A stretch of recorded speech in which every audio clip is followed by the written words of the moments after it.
Hey everybody, let me make sure we're all set up here. Good afternoon and welcome to this week's Facebook Live. We're going to talk about email deliverability today. So I feel like I'm sitting kind of far away. If I sit where I want to sit, I look like the Wizard of Oz. So I'm going to sit back here a little bit. Hey, I am Tracy from Launch Tech Made Easy, and today we're going to talk about email engagement. Now, when I say email engagement, I mean things like open rates, click rates, deliverability, all of those metrics that we use to determine if our emails are actually getting opened and read each week, and what we can do to improve upon those numbers. But before I get too far into my tips and tricks for making sure your emails are getting read, I do want to clear up a little bit of confusion. First of all, a lot of people right now are focused on deliverability. I'm getting asked questions about deliverability left and right, and which programs are better, which services are getting better open rates. People are abandoning their services and switching. And I have to say that we might be emphasizing the wrong thing. And if you aren't clear, what deliverability means is that your emails are actually making it into people's inboxes, or whether they're winding up in spam. Now, definitely, there are things that you can do to improve deliverability in terms of some tech steps you can take on the back end, and I'm going to talk about that in a few weeks. But basically, you do want to let people know how to whitelist your email address. And if you don't know how to do this, you can find articles just by doing a quick and easy Google search on, whitelisting email addresses. And you can also usually go into your email service provider. So if you're using Aweber or ActiveCampaign, ask them for instructions. And they almost always have a little article that you can send, embed into an email out to your audience so that they understand how to make sure that they're getting your emails. Now, you also need to be sure that you are not being spammy with the emails that you send. And most email service providers have a way when you're writing your email to actually check what your spam score is before you send the email out. So there might be a little box, it might give you a spam score, and a lot of times it'll tell you why you're scoring high on a spam meter. Maybe it's because you've used the word free in your subject line. Sometimes that can be a problem. So really take advantage of the email service providers that you're using and see what their recommendations are to improve your deliverability rate. You're already paying for the service, so make sure that you're reading through their articles and you get on chat and you ask if you're concerned. Now, the reality is no email service provider is going to say, yeah, our deliverability really isn't all that great. But the reality is you should actually, in most cases, be less worried about your email service provider and more concerned with whether or not your emails are interesting enough to be opened. Pretty brutal, huh? It's the truth. Now, if people are opening your emails and reading them, your deliverability is automatically going to go up. It completely takes care of itself. The majority of the big email service providers today are really comparable with each other when it comes to deliverability. So unless you're using one of the smaller ones like Mad Mimi, or there's a few that aren't quite as commonly heard of. But if you're using GetResponse or ActiveCampaign or I'm drawing a blank right now. Certainly Infusionsoft, Ontraport. Those guys, they really, really focus a lot on deliverability. So chances are, if you're sending from one of those services, unless you've done something yourself to mess up your deliverability, you're going to be fine. Okay? Now, the next thing that you need to know is that open rates are not a great metric for determining whether or not your emails are being opened. And I know that sounds ridiculous, but it's absolutely true. There are some email services that allow subscribers to preview an email without actually opening it. So now I'm not talking about Aweber or GetResponse on your end. I'm talking about the email service provider that people are using to actually read their email. It's actually not even an email service provider. It's the service that people are using to read their emails. In this case, it would be something like Gmail. Or years ago, maybe AOL. Probably most of you aren't using AOL anymore. Or Yahoo Mail, those types of services. There are other curated ways to look at your email where a service will pull snippets of email together and you can just go through and read them, sort of like a newsletter. In some of those instances, people can actually see your email, but it will not show up as an open on your end, okay? So an open rate isn't always an open rate, which I know is kind of frustrating. But the best way to determine if people are reading your emails is to actually put something in the email that they would need to click on, like a graphic that goes to a video or a link that goes to a blog post. And then you can track your click-through rates. So a click-through rate is going to tell you, obviously, how many people click the link. Now, an example would be a story that starts in an email but then finishes in a blog post, which is exactly what I do. If you're on my email list, every Tuesday you get an email from me, and it starts out usually with a story or some type of real-life example about the concept that I'm going to teach. And then to get the actual lesson, at the bottom of the email is a link to go over to my blog and finish reading the article or watching the video or seeing the demonstration that I'm going through. And so what I'm really looking for to determine if people are opening my emails is those click-through rates. Because they're telling me not only that people are opening the email, because they have to in order to see that link to click, they're clicking through to get more information. So they actually are interested in what I'm writing about. If you're only looking at open rates, you can't tell if they're interested in your content because they're opening them, but you just don't know where they're going from there, how long they're reading them, those types of things. For the most part, email service providers can't give you that type of information. So those are the basics on understanding the different metrics that you use when people are determining if people are opening your emails and what the different things mean. Now, let's talk about how to actually get people to read the email. It all starts with the subject line. So when writing your subject line, you want to raise curiosity, but you don't want to be misleading.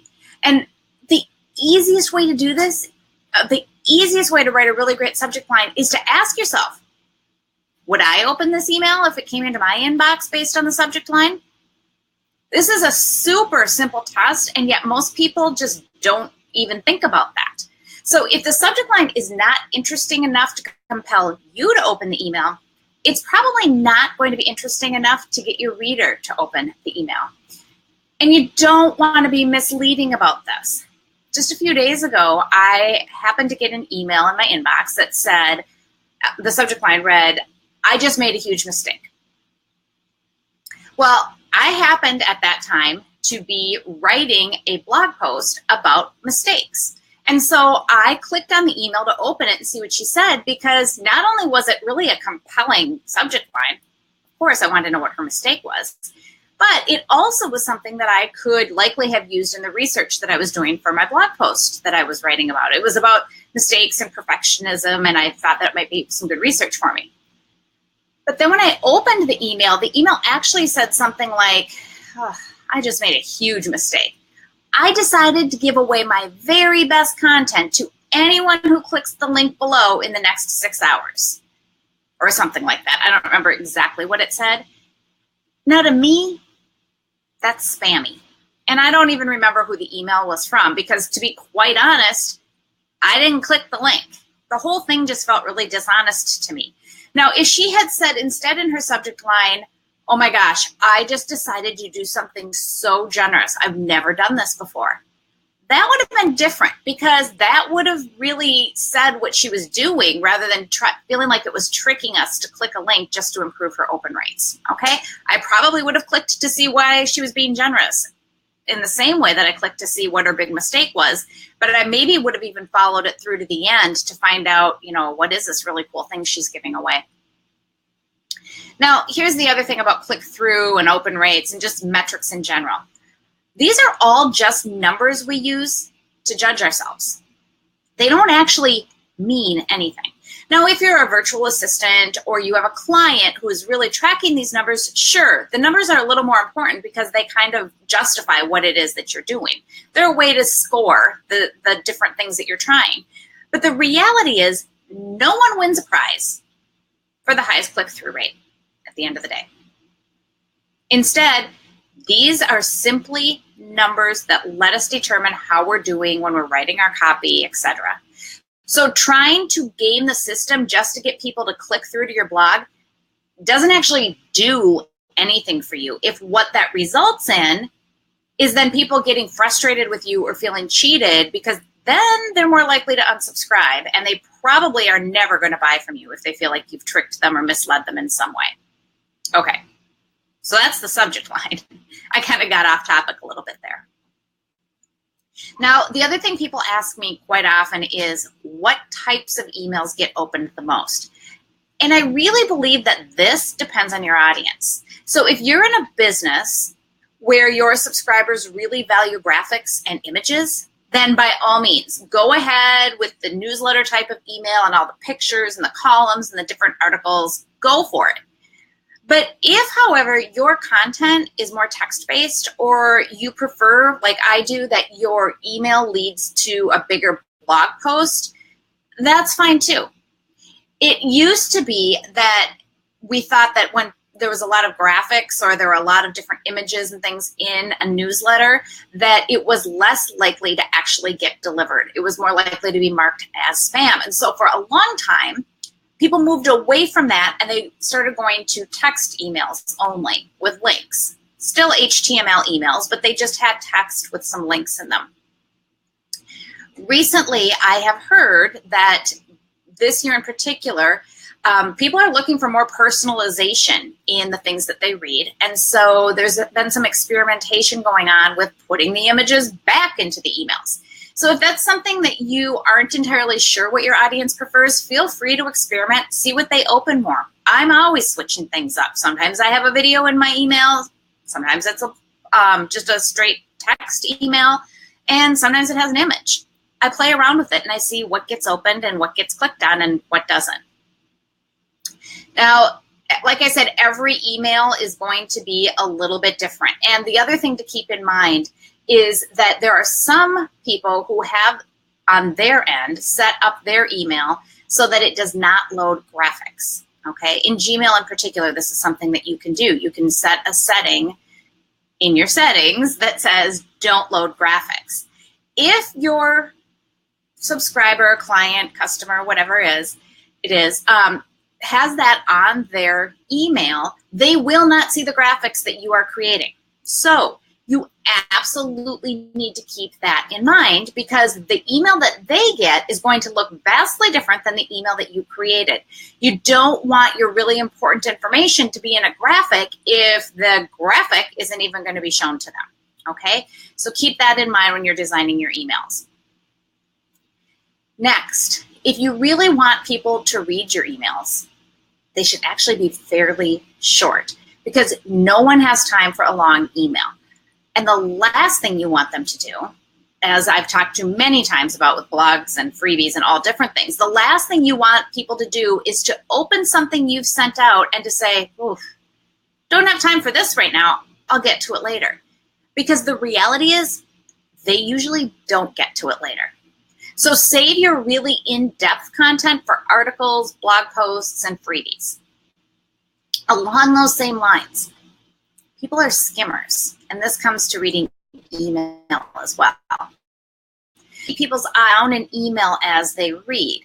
So you're going to want to highlight, use italics, use some bolding, and make sure that if somebody were to read every single line that you had bolded on that text, on that email, that it would sort of tell the outline of the story that you want them to get. Okay? Every word on your email has to earn the right to be there. A really quick tip, go through your email and remove the word that. In about 90% of the cases, you don't need it. Occasionally you do. But that alone will start to let you see how you can tighten up your wording and make sure that every word earns its place in that email. Next, if you really want to write good, concise emails, don't write them the same day you send them.